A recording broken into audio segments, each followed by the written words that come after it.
반갑습니다. 디낙TV입니다. 오늘은 월간 바다낚시엔 시루어 2022년 1월호에 게재된 박범수의 피싱로드 16편 올해 무늬오징어 대풍 원인은? 이라는 기사를 소개해 드리겠습니다.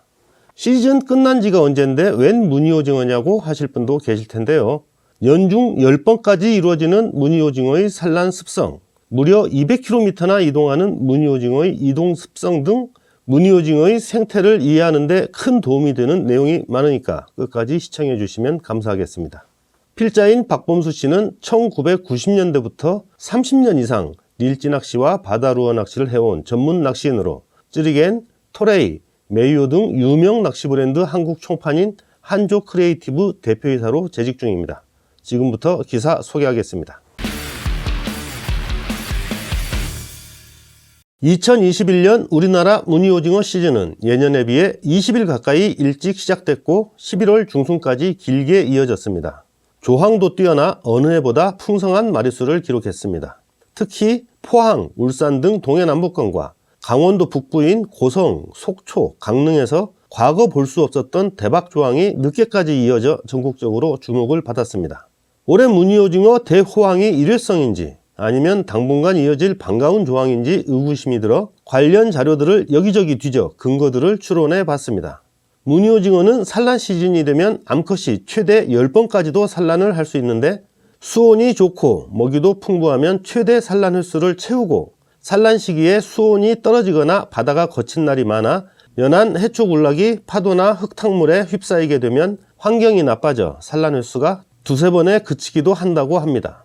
무늬오징어 산란 시기에 악영향을 미치는 요소 중에 가장 나쁜 것은 많은 육수가 흘러들어 수온이 내려가고 염도가 낮아지는 것입니다. 무늬오징어는 비늘이 없는 두 종류이기 때문에 피부를 보호하기 위해 점액 성분으로 피부를 감싸는데 이 점액 성분에 육수와 함께 흘러드는 부유물이 들러붙는 것을 몹시 싫어한다고 알려져 있습니다. 또 육수 유입에 따른 염도 저하는 무늬오징어뿐 아니라 모든 두 종류들이 예민하게 반응하는 악조건에 해당합니다.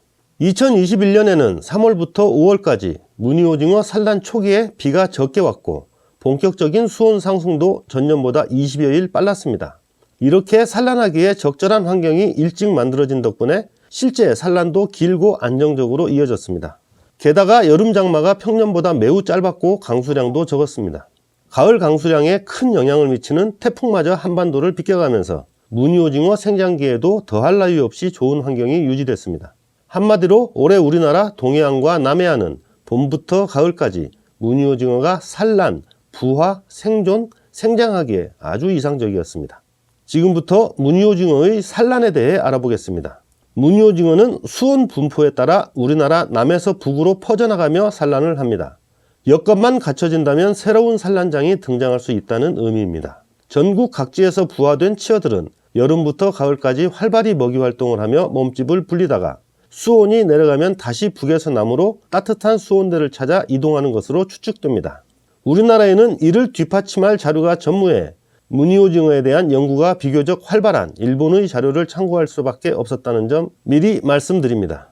우리나라에서 무늬오징어가 연안을 따라 이동한다는 증거는 동해에서 찾을 수 있습니다. 동해의 긴 해안선 중에서도 유독 삼척부터 포항 장기곶에 이르는 구간에서만 10월에 많은 양의 무늬오징어가 고정식 그물인 정치망에 들어옵니다.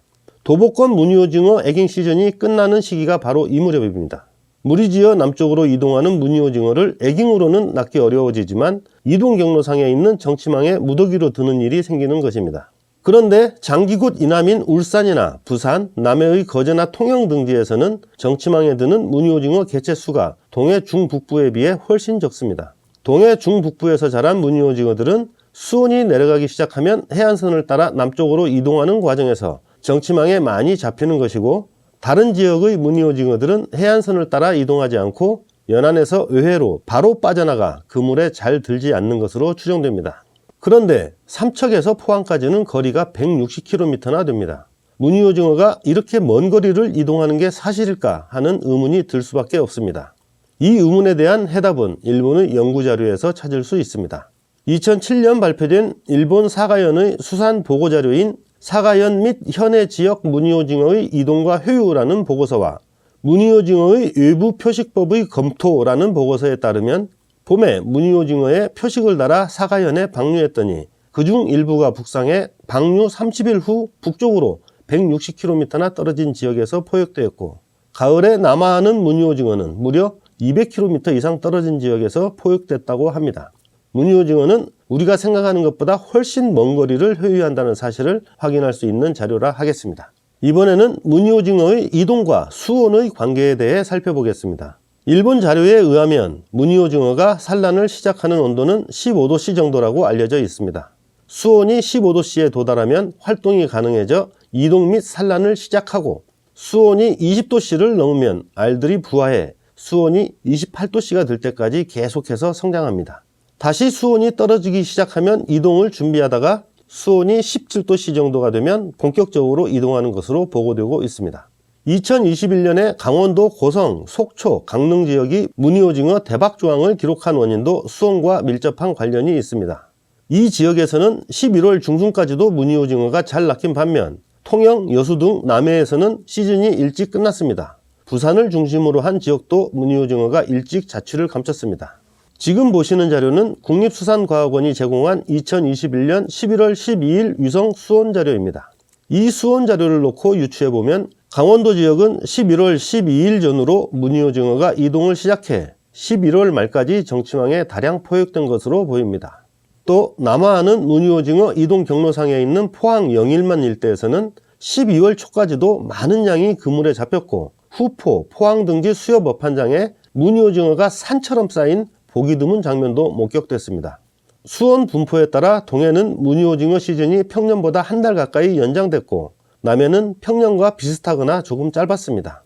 수온 분포도에서 15도씨를 가리키는 굵은 선이 부산 연안과 맞닿아 있는데, 실제로 이 지역은 무늬오징어 시즌이 일찍 끝났습니다. 지금 보시는 사진은 2021년 11월 12일 강원도 삼척에서 필자가 낚은 1.8kg 무늬오징어입니다. 수온이 높게 유지된 강원도에서는 올 시즌 대호황이 늦게까지 이어졌습니다. 이 사진은 11월 16일 포항 죽도시장 어판장을 뒤덮은 무늬오징어입니다.